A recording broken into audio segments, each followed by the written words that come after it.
This is Isaiah Stewart. He is our speaker today. Where'd Ed go? Ed's not here. All right. I was gonna say, how long have we known you now? 7, 8 years? Yeah, probably around then. Yeah, it's been a good minute. Isaiah went to Haskell, then he went over to KU, and you got your BFA from KU, right? Um, uh, Artist, visual artist, painting, drawing, got his start, or at least from when I met you, you started doing the ledger book style drawings, which is kind of an old style that I'll let you talk about. It's kind of built up a reputation in the area and throughout more than the area now as an up-and-coming artist. Does a lot of contemporary stuff. He just did an opening. What was that gallery in Lawrence I saw you at? Oh, cider. What was that? Cider. He had some contemporary style stuff. He does some old fashioned looking stuff. He just recently started to do the mural at the new Billy Mills school out in Lawrence. They renamed a school over there. He's doing the mural for them. He is of Lakota descent, so that's kind of one of the connections there to Billy Mills. So they wanted an artist who had a connection to Billy Mills. Well known in the powwow world as a dancer, MC. Spent a little time recently doing some cowboy stuff too. Kind of all-around guy. So has a cute little daughter. I don't know what else to say. So yeah, I'll just turn it over to Isaiah. How y'all doing? Good. It's good to see you. My name's Isaiah Stewart. I could formally introduce myself in Lakota. First I'll say how, and you know, they weren't lying in the little cartoons when they said how, that is hi, okay? So you're not wrong. So I'll say, how matakiepi chantewa stea nape chiu zapelo, teshunke wamnium ni luta ogla Lakota amachiapi. That's a lot to take in. Basically I said, I come at you with an open, honest heart. My name is Red Whirlwind Horse. I'm Ogal Lakota, basically to sum it up. Now if I missed any parts, if there's anybody here that speaks Lakota, you can correct me. Anyways, it's good to be here. We can go to the next slide.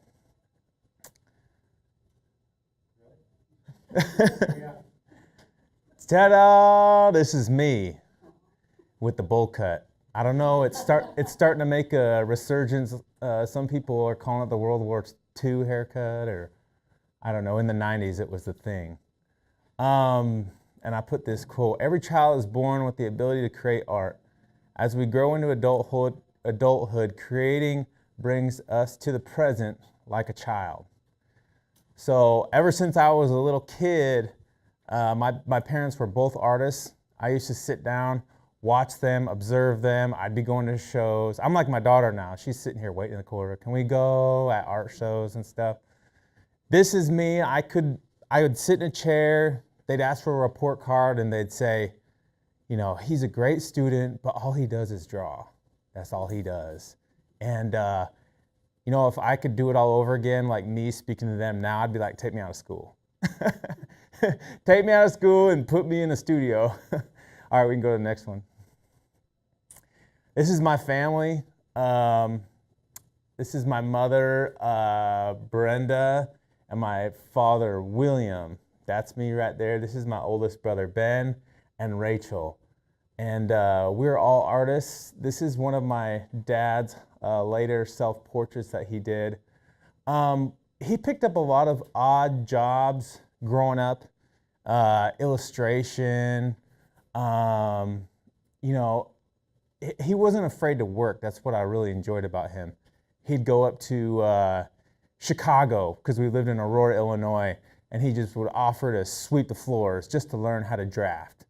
And he'd come home and he'd work a little bit more, and he did pretty good, and actually got a design, an architectural gig up there for a little bit. But you know, he was always doing odd jobs and bouncing around. But one thing I noticed that he always instilled in us was to work hard and to create in images. And he just taught us that by me observing him. We can go to the next one.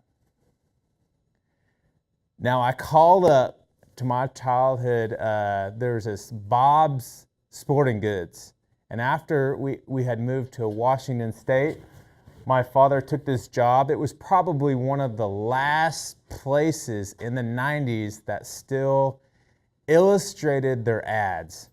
I don't know if any of you have seen any of the old illustration ads where they're hand drawn and I grew up seeing that, and I thought it was super, super cool. I would go to the basement, there'd be a little light on, the coffee would be going. My dad would be sitting there drawing all these people, and they're in 90s fashion right here. You got a little bit of a mullet, leather jackets we're in. I mean, this is rocking, and all this stuff's just, all this stuff is resurgencing right now. That's just how it goes in the market. So, Father's foundation, he laid the foundation for me, and he always told me that I had a bigger gift than he had, and if he could just nurture that, and the way he did it was just buy me supplies. My mom definitely encouraged me too. She did art here and there, but mostly I saw my father doing artwork growing up.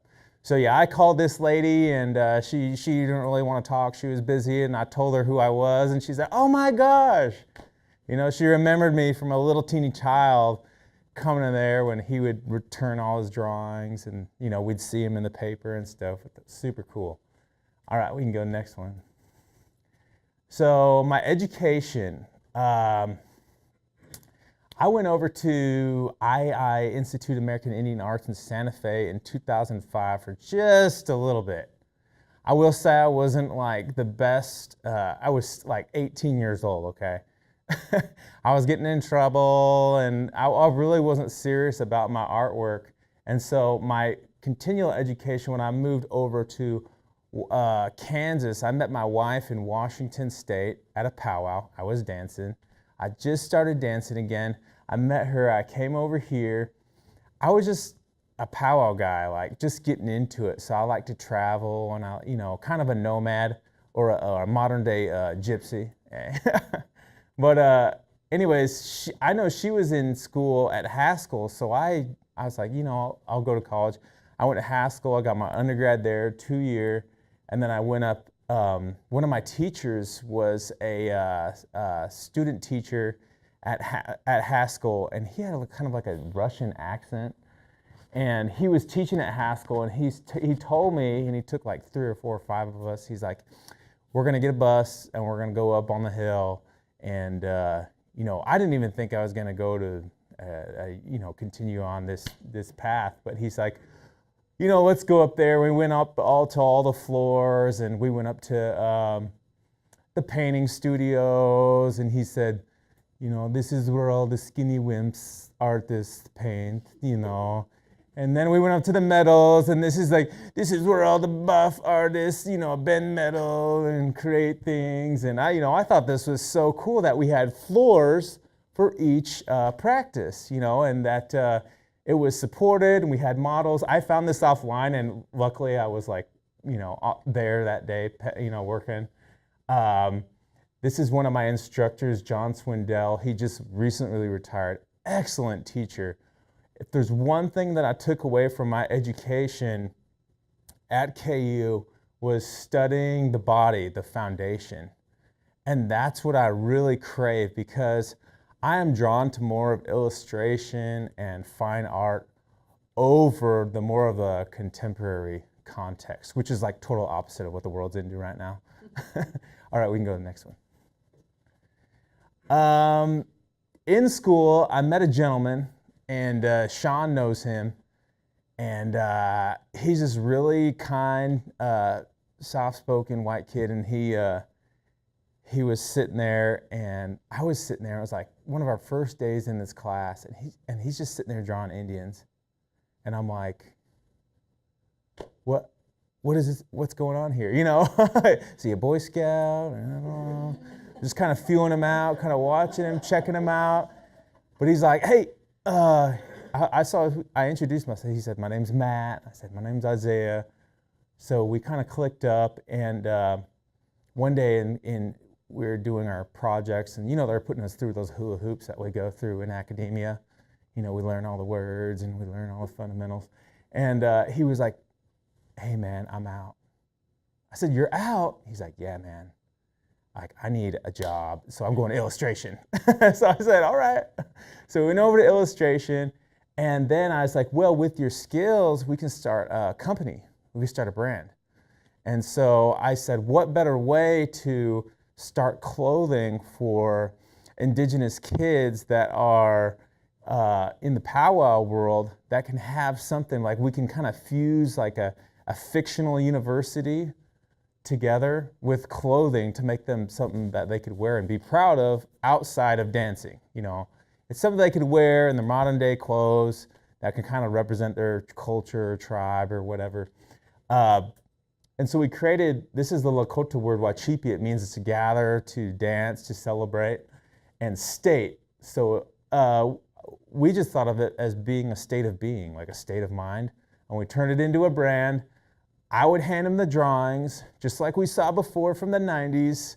I would hand him those drawings, and he would go in and vector them in Illustrator.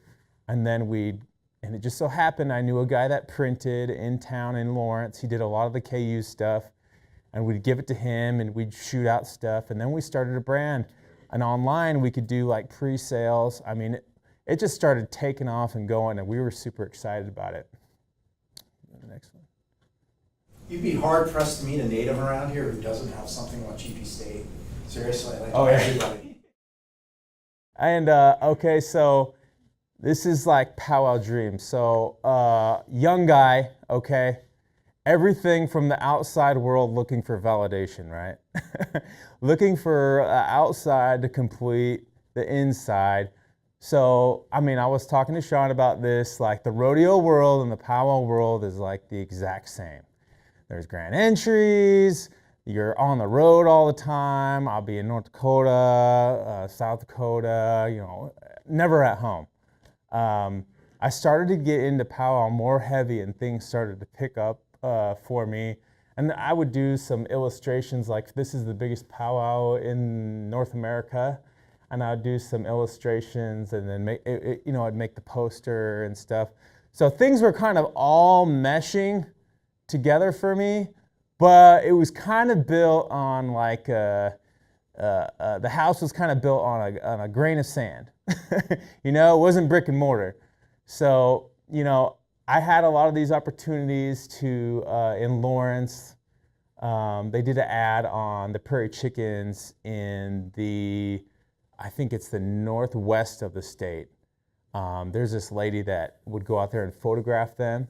And so they just happened to look up on the internet, and I was the guy. So, and my category is I do prairie chicken dancing, which comes out of Montana.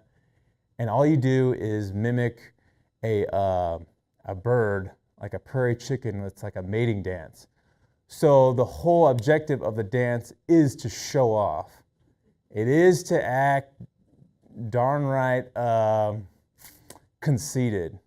So like you like stomp and you throw your chest out and you kind of bend over and shrug. Could you imagine like 100 of these guys just sitting here doing that, you know? And they say at the powwow, they say, don't, you know, tell your wife to go take a walk, or tell your husband to go take a walk, you know. Don't look at him in the eyes or you'll get pregnant. Hey. No, but you know, it's a mating dance. It comes out of the Blood tribe. And the Bloods are up in Montana and Canada. That's the best way, quickest way I could describe it for you. I really took a liking to it. I used to travel with the old Haskell basketball coach. His name was Chad Killscrow. We would travel every year and go back to our reservation, Pine Ridge. And I used to dance grass dance, and he would dance chicken. And I just loved to watch him get down. I mean, the guy was having fun. And so I just started it, and it became natural to me, and it took off with it, and it was great. Yeah. Like I said, the house is built on a grain of sand. I kind of wanted to move back and do something where I could be closer to home. I just had a child. She's 5 years old right now. Her name is Phoenix, my Stewart. I kind of just like basically walked away from the powwow life. I had like gigs lined up. I had all this stuff. I mean, it just got to be too much. It was like so external when I needed to be doing something like, what that would uplift my spirit, I guess. Or I just needed to get away and find it. I don't know if you've ever seen Pure Country. Have you ever seen that movie? Where he just like, drops the mullet and takes off and goes and finds himself. That's kind of what I did. And I went out and spent a lot of time in nature, and I just painted through whatever I was going through, and this is one of those paintings.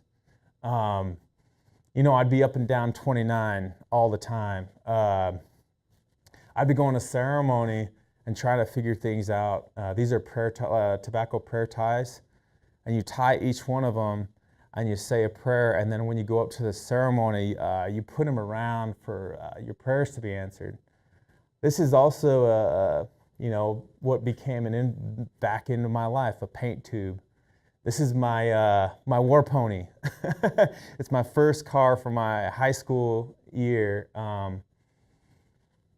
I don't know if it looked that nice. I made it look real cool right there, but it was $500 clean. It ran. I'd go up and down. I was living in Washington at the time, I-5 with it, and it was incredible. And I just took this dancer, but my wife, she always says, every character you make has a likeness about you. I'm like, well, I'm creating that, So I use this kind of face right here, and if you're at my house, I'll be like, come outside, let's photograph it in this light, and I'll just be standing here. So I have all these pictures on my computer where I'm like standing at an angle or trying to catch some light around that magic hour, like 7, 9 o'clock when the sun's going down. I don't know if you're familiar with that, but it's a really beautiful time. It's like you can catch real good cast shadows and real intense light. But the butterfly and these echinaceas right here in a lot of tribes in the north, in the Midwest, especially Lakota, Mandan, Hidatsa, this is a medicine for them, especially for males. And I was really drawn to that, and I didn't really understand why I was drawn to it. I really like the color, the vibrant green and the fuchsia. And when I painted it, we can go to the next one. When I painted it, like I really had to sit there and mix tons of colors. I mean, I was going back to the store to try and get that brilliance of that fuchsia. And so I'm still coming out of this thing. I'm painting my way through it. This is just the upper half of the painting. Below, there's like an eagle tail. And what I'm trying to talk about is like I stepped away from powwow and I reconnected with one of my friends. He's an old roper. He was the fire marshal of Lawrence, and his wife was a reiner. I don't know if you guys know what a reiner is, but you can get on a horse. Basically, you have no commands. It's like your feet and your weight, and you can like run and stop and throw up dust, and you could spin and spin and spin. So basically, she's like super in tune with the horse. So this is another diary of my kind of self-exploration, but I'll tell you, like spiritually, I was so weak when I went and saw that first stud horse. I went up to him, and I'm so scared of him. He's like up in your face. He's like, if you're trying to feed him or you're in his stall, he's big and he's strong. He'll come right up to you, and by the end of this time, when I started to, recently, I could jump on top of Bubba, get on him, and just take off. It was like night and day. I will say that horses are real spiritual beings, and really we incorporate them in a lot of our beadwork and culture, and they're in tune with the soul, the body. A lot of people that work with horses in the Native community will say that you're in tune with your horse. You receive balance, like you receive that balance that a horse has. Because I don't know if you ever watched a horse's mannerisms. Like if they're in a pen, they'll do one thing on one side and they'll do it on the other. And so that's kind of what I was seeking, a little bit of balance. We can go to the next one. And then so I started to take ideas of like big Kansas rolling clouds. You know, when the sun or when the heat comes in, it's happening right now. The pressure is pushing the heat in the air, and it's making these huge billowing clouds. And if I could think of anything that could create an excitement in the Midwest, would be, these kind of exploring again the idea of on-site painting or regionalism. So like, you saw the early American paintings like Grant Wood, or they were like very particular to that place. I just wanted to celebrate where I was from, even though we live in a very modern society and it seems like everything's kind of like in media, we're surrounded by our phones, we need to take it out of it. I knew that my happy place was with my art, which made me completely present and was being out in nature. And so I kind of tried to explore combining both of these worlds with the dress of an old rancher cowboy, which is what happened to a lot of our ancestors. They got moved to reservations. They were warriors on horses, getting war trophies, and then they became cattlemen. They learned to grow stuff and they owned cattle. And so it's just a way that I could keep a piece of American culture that was still special, that was still had a lot of handmade clothing, things that were old. We can go to the next one. All right, bread and butter. So Matt went on to do some things, but I didn't know how to use Illustrator or design. And so I decided to enroll myself in YouTube. Anybody ever do that? You learn how to do something, you need to learn how to fix your car, you learn how to paint the side of your house a certain color, or you like doing your makeup, whatever. I watched just video after video after video after video and just started studying, and then I became where I could illustrate again. And while Cheapy State had kind of gone on the back burner, I wouldn't say my designs were very strong. And then I brought back this design that me and him had created, but I wanted to bring out again.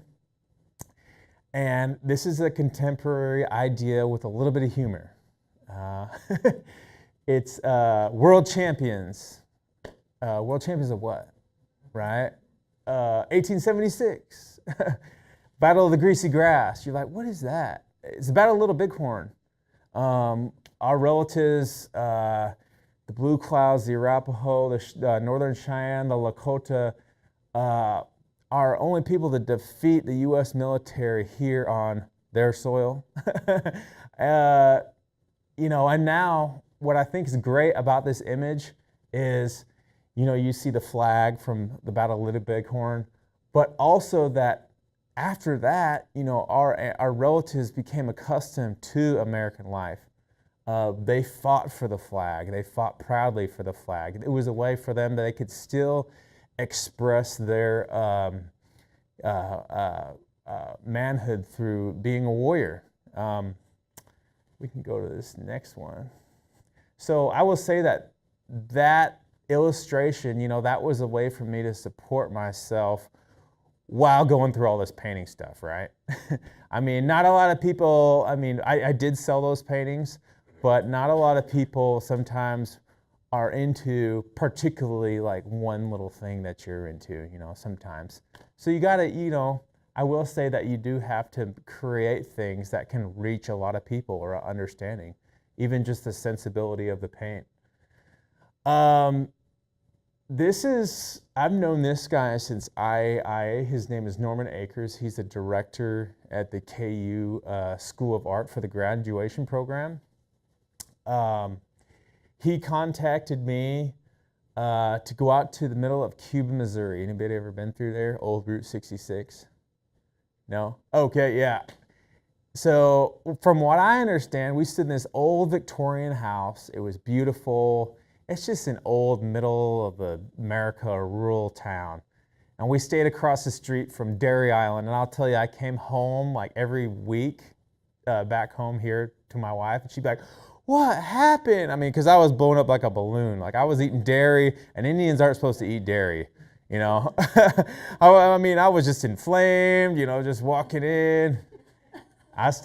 We painted and painted and painted in the hot July sun. This is his work. It's about 30 odd feet by like 13 feet. And it was also on the side of a bakery. So imagine that. She was always coming out feeding us pie. And I mean, I had a great time. It was a blast. But we painted about the trade on the St. Louis, on the Missouri, as I like to call it. We painted about the trade between the French and the Osage.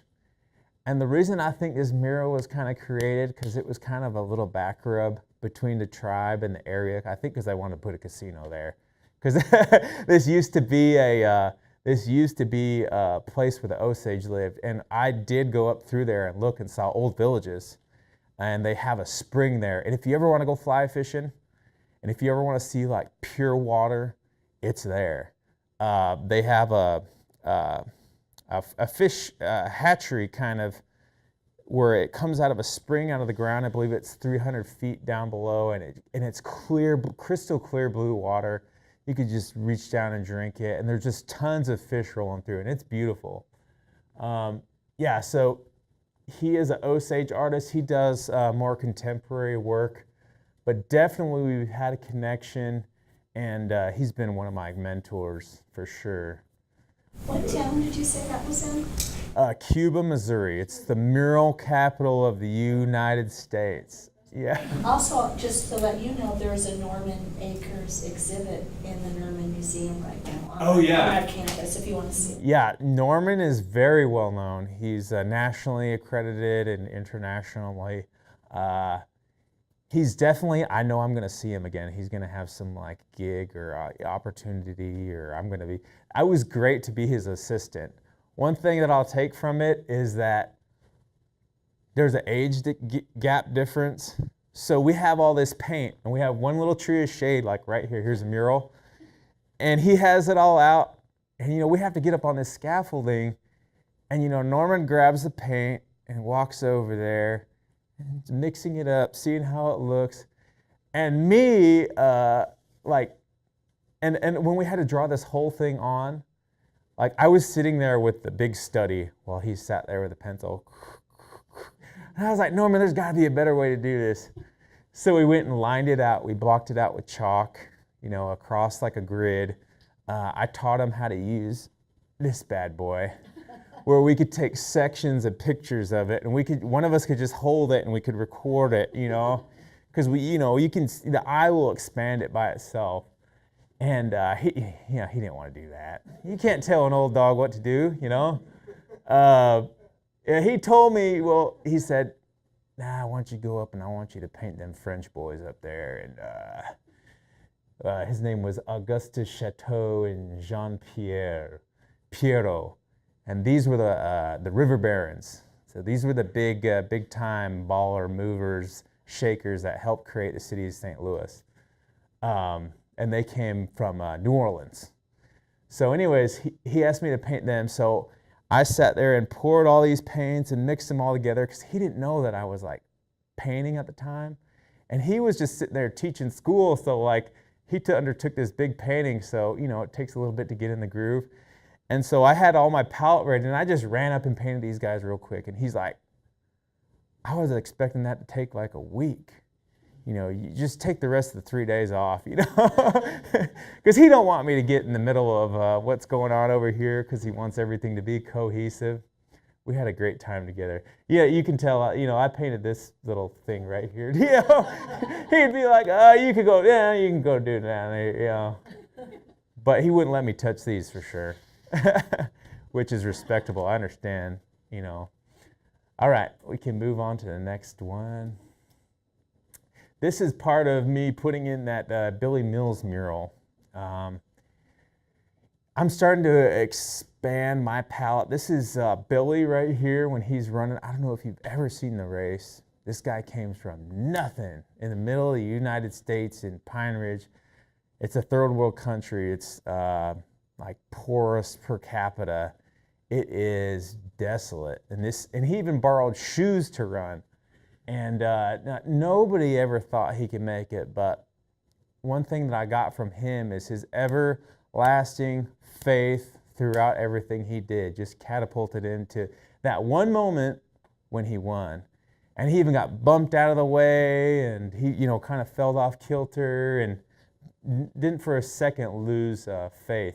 So I put this eagle behind him because what he had told me and the group of people is he said his dad told him about this golden eagle, this soaring eagle, this story that like resonated with him in his heart.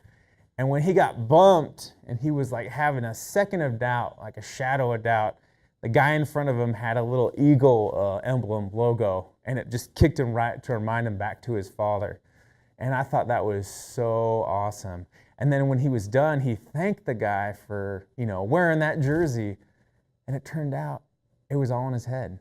It wasn't even an eagle emblem. He like turned him around, looked at him. It wasn't, it was just, he was that much focused. But I put a little bit of his journey. I put a Kansas, the hill right here. Those rolling clouds. I put a little bit of Haskell in here. He served, he was in the military. This is his wife. And there's his giant medal right here. And continuing on. So I kind of put like a little biography of his life. And then on the end are the children of the school and the building the new building that they inhabit.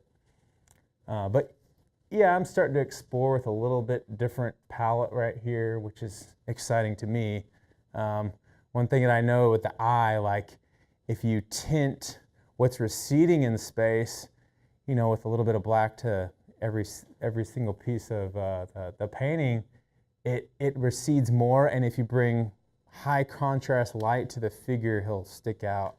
And so, yeah, just working through it, it got a little bit exciting. We can go through the next one. This is my beautiful family. This is my dog, Susie. Sousa, she's a little cattle dog. I got her from that guy that, let me play cowboy every weekend. But she's great. This is my daughter, Phoenix Mashtewi Stewart. And this is my wife, Melissa. She's from the same reservation, so we have a lot of common. We buried my dad back home probably in 2009, and both our families came together and know each other. So we really understand a lot about each other and where we come from. I will say that the biggest thing that I've learned throughout this whole experience was to have faith, just like Billy did.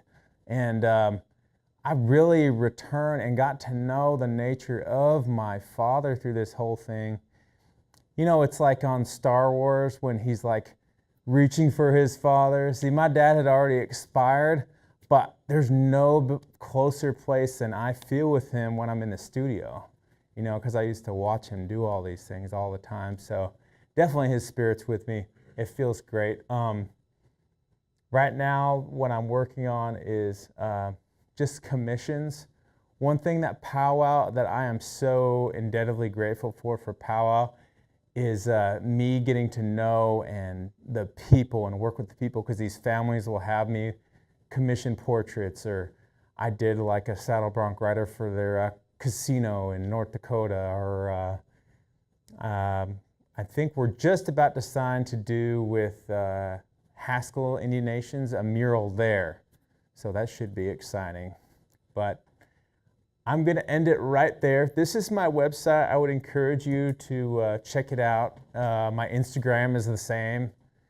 You can get on there and see studio videos, my cat, my dog, a lot of things that happen. And I would definitely love to answer any questions that you guys might have for me. Yes, sir. Yesterday there was a program on NPR about artists and Instagram and the need to be on Instagram. Yes. Are you on Instagram? I'm on Instagram. All my favorite artists are on Instagram. That's one of my tweets. You know, the thing about that media has brought us to is the choice of what we get to see, what we get to like. Of course, algorithms are always trying to attack that. They keep trying to take choice away from us and push us what they think we should have. But I'm a strong believer that, you know, from Instagram, I will say, like, I've got about 75% of my opportunities from Instagram. Galleries can see right there. They can put a hashtag like native art and just pick up someone to fill their gallery. I mean, it's an amazing, amazing device. Social.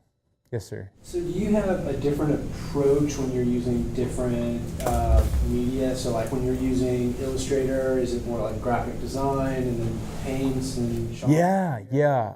But it all kind of connects with one each other because I like to do fine art. And I know Sean didn't mention this, but I'll go ahead and tell you. I did get accepted to grad school at KU and did a full year and said, I'm out. Because it was contemporary art, it was like all emotional, you know, and it's not something I'm into. That may be some people's forte. It wasn't mine. I knew what I wanted to do. And so the illustration, you know, you have to go with a plan, a craft. It involves a lot of craft with it. Some people say I still do the illustration old school because I sketch it and I mark it out and I go to a tracing table and then I scan it into my computer. These people nowadays, the millennials, they have the iPad Pro where they have a little pen, they just sketch right on. You know, I need to get that. But definitely one informs the other because my paintings are very much illustration based. There are a lot of great artists. One of them I love is Maynard Dixon. He painted a lot of the country in Arizona. You want to look on Instagram, two guys that really rock my boat are Mark Magori, Maggori, Maggiori. There's also Logan Maxwell Hegege, Hegage, Hegege. He owns a gallery in California. And these guys are kind of bringing back the West, like painting style. And that's the great thing about Instagram and podcasts is like there's a community to go out and, you know, find your forte or your niche. And there's a lot of other people that like that stuff. And so it's pretty cool. Anybody else? Yes, ma'am. Can you explain a little bit about your disconnect in the graduate program? Because it seems like your artwork is emotional. Oh yeah, You know, definitely. So how did that not? Yeah, gel well, with- Yeah, definitely. There has to be some connection with the human spirit through the work, but I didn't show you what I was doing in grad school. I mean, it was definitely dark. It was a dark palette. It's just where I was trying to figure things out. I was all in my head. Didn't have a lot of faith. You know, I was just going through the motions. In art school, I started out when I came in doing this, you know, to doing visual art. And I went into contemporary abstraction, you know, where it's like paint and layers. And, you know, to me, that was becoming more of the ego. You know, and it's not a place that I wanted to be in. You know, I'd already experienced that with powwow and stuff. As far as getting into the contemporary art world, because I mean, you should have just been to some of our critiques. They're pretty I was crazy. there. You were there? Not at the same time as you, but I took several semesters of painting when I was at KU. Yeah. I had some professors who would hardly ever talk to me. Yeah. And then all of a sudden it's a critique and they would say, well, I don't like your work. And it's like, so do I get an A? I mean, Yeah. or they just What about me? weren't interested in finding out what your vision was or your style or that you had any training before. But you had training before. Yeah. And some kids in those classes don't. Don't. And they kind of treat everyone the same, like you're starting from scratch. And it's like, I had a good high school art teacher. I had some skills. Yeah. But yeah, some of them were pretty bad. Well, you know, it can become, especially in the art world, like an echo chamber of like everybody patting themselves on the back, you know, and they don't get out. And I think what happens with it is you have a lot of people that have a lot of distinctions and degrees and stuff to puff them up a little bit. And then they get in here and we're jumping through hoops for them. And, you know, what I thought my experience was in grad school was losing everything of myself and coming into this world and kind of speaking, like your papers are like way more longer than the time you spend in the studio talking about your art, which is what I felt. And I just wanted to be completely in the studio, because when you're in the studio and you're working on what you're passionate about, you are completely present. You're not thinking about today, you're not thinking about tomorrow, and it can become a meditation where I feel the secret, you're close to God, you know, in the studio, myself. But yeah, I definitely understand. Those few slides back with John, he's one of the one guys, he was doing the figure drawing that really understood me, you know, and I spent a lot of time with him. Are there traditional Lakota aesthetics that you feel like come through? Oh yeah. And can you tell us a little bit about that? Well, I see a lot of my father in myself because he grew up, you can kind of see the comic book aspect in the illustrations. Like he grew up looking at G.I. Joe and this and stuff, and I've combined those aesthetics that he's created through the imagery. Like if you want to go back to that slide of that horse, that world champion, these are all Lakota designs, even on the modern pistol and on here. The things that I'm creating in illustration, I make physically. So I have, you know, a holster, and I make moccasins, and I make fully beaded outfits for myself and my family. And then sometimes there's things I want to make, but I don't have the time, and so I make it in this and create it and like try to celebrate it that way, I guess. Anybody else? Yes, sir. Can you say a bit more about the ledger book drawings and what? Yeah. This is actually a ledger book right here. And this might go on to your question earlier. The historical significance of this is there's a little bit of a language barrier when the soldiers and especially the captured warriors that used to come in, they would give a ledger book to tribal members to tell their story through an illustration so they could understand. And what the guys would do a lot of the time is tell about their exploits or tell about what happened here. Like a winter count in Lakota is like the biggest significance thing that happened that year. And it'll just be like one image can describe that. And so that's where like symbolism of this stuff helped to create like a cultural, and that it's that same gap between Old West, you know, and Native culture, which I think is super cool. And you get that beautiful fine handwriting that continues on through the piece. And it's just ledgers. It's just documents of banking and land sales, and you know, it kind of creates that an idea or that same time that this was happening. You know, I love it. You know, some years I've had this guy that keeps coming by and at the Haskell Indian Art Market, and he'll just throw me a bunch of ledger paper. You know, and this stuff's from like 1870s, old brittle stuff. He's got it all packaged up, and he'll just drop it in my lap for me to draw. And that's super exciting for me. So yeah, a lot of people are drawn to the ledger work, and it's fun.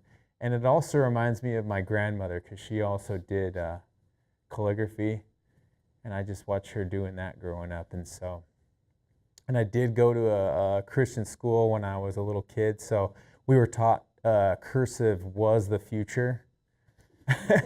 And so we'd have to, trace cursive all day long. And so my penmanship, when I write it, that's one thing of signature of mine. And this isn't a finished piece, but I'll make sure my penmanship is the same to go with this. Do you ever try and make a connection between what's written on the ledger and then the image that you're putting onto it, or it's just, this is the canvas and here's my image? No, I don't. Just like they did. I mean, they couldn't read Nancy owes Sherry $50, They couldn't then, so I just treat it like that now. Some people do. I mean, there are some ledgers that come straight out of a reservation that have all the names of the people that are trading goods or take rations, and they'll have the image on there. If I could get a hold of that paper, believe me, I would do something like that. But, my stuff, like this page, I don't know where I had a book out of a little town out of Iowa. I looked it up. There's fewer than 300 people there. This book I think this is 1874, and I'm not exactly sure which state it comes out of, but I mean, it was a very nice book. All right, are we done? Hey, listen, it was a pleasure being with you guys this afternoon. I really appreciate you having me here. Good luck in your teaching. And you're making your connection. I guess Sean says you're making a connection with native students. No, native topics in class. Native topics in class, yeah. So there's a whole bunch of artists you can look up, and if you'd love to email me and if you're looking for some names or for some info, I'd love to get back to you. All right, thanks a lot, guys. Thank you.